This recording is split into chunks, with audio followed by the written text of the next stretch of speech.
Hi everybody, this is Judy at Judy in the Kitchen. Today we're continuing our discussion overview of Dr. Michael Greger's book, How Not to Die. And this is obviously not how to beat death in itself, because life is 100% fatal as we know it. But this is how not to die from the leading causes of death in the United States and in other countries around the world as well. So today we're going to cover chapters 1 and 2 in the book. And again, like I said in the original video, the overview, there is no way that this video can substitute for reading the book. It's just an overview and give you an idea of what's in the book. And as we make our way through these chapters, you're going to see a common theme here. There are some nuances, some differences from chapter to chapter, but overall you're going to see a common theme on what to eat and what not to eat. And so that should give you a great overview on how to take care of yourself in the best way possible by the time we make our way through this. Chapter 1 covers how not to die from heart disease. Heart disease is not a natural consequence of aging. It's not genetic. It's caused by poor dietary and lifestyle choices. This is for sure.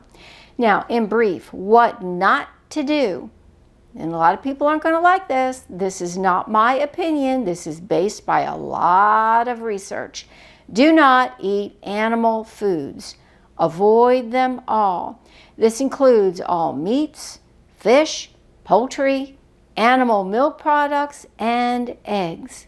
They all provide saturated fat and cholesterol, which are known to clog arteries and promote heart disease. Also, meats contain bacterial toxins known as endotoxins. Endotoxins can trigger inflammation even when the food is cooked. They make their way into the bloodstream, triggering an inflammatory reaction in the arteries. Next point on what not to do.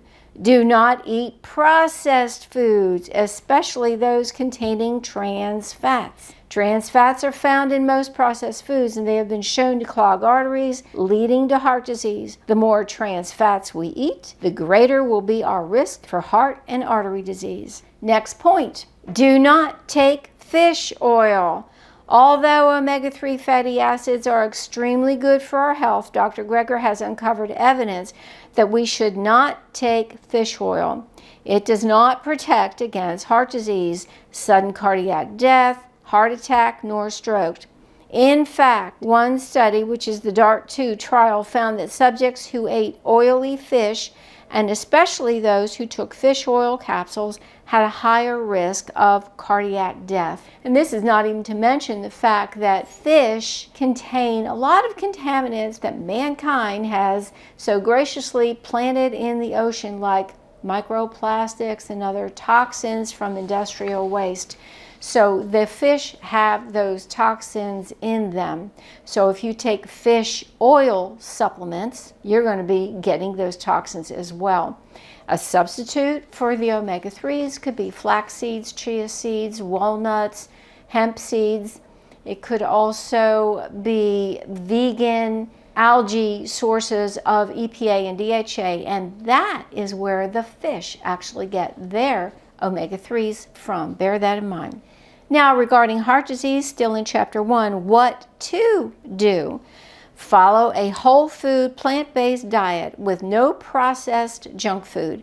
Many heart patients found relief from their angina attacks within a few weeks when following a whole food, plant-based diet, and that was with or without exercise. This suggested that plant-based diets don't just help clean out the arteries, but they also improve their day-to-day function. Another what to do.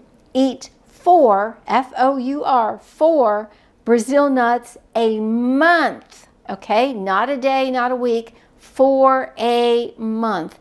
This small amount of Brazil nuts has shown to lower LDL, that's the undesirable cholesterol, and the effect happens fast and is maintained. The nuts may be spread out throughout the month, or they can be eaten all at once.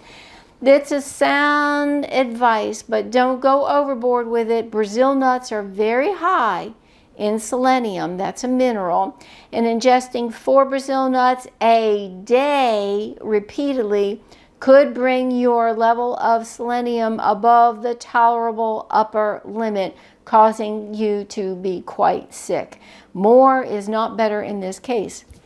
Regarding Chapter 2, How Not to Die from Lung Diseases.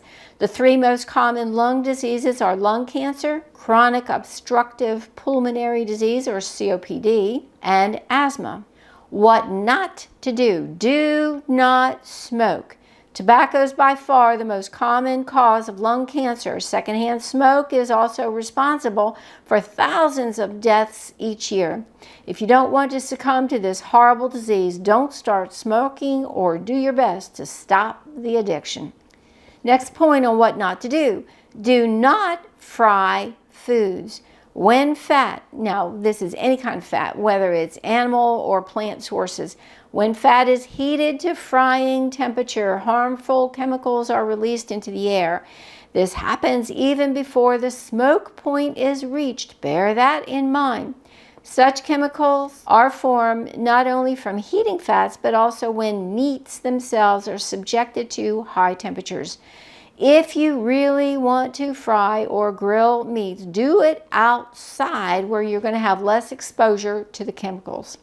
Next point, do not eat cured meat like bacon, bologna, ham, hot dog, sausage, or salami.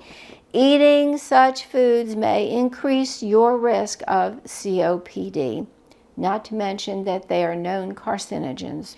Do not take antioxidant supplements like vitamin E. That's an interesting one.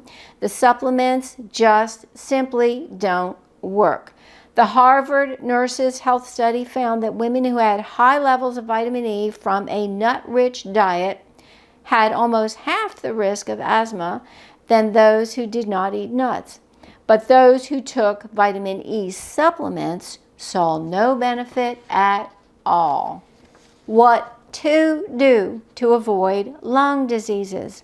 Number 1, eat a lot of broccoli and other cruciferous vegetables. Eating at least 1 stalk of broccoli a day helps to deter damage caused by tobacco.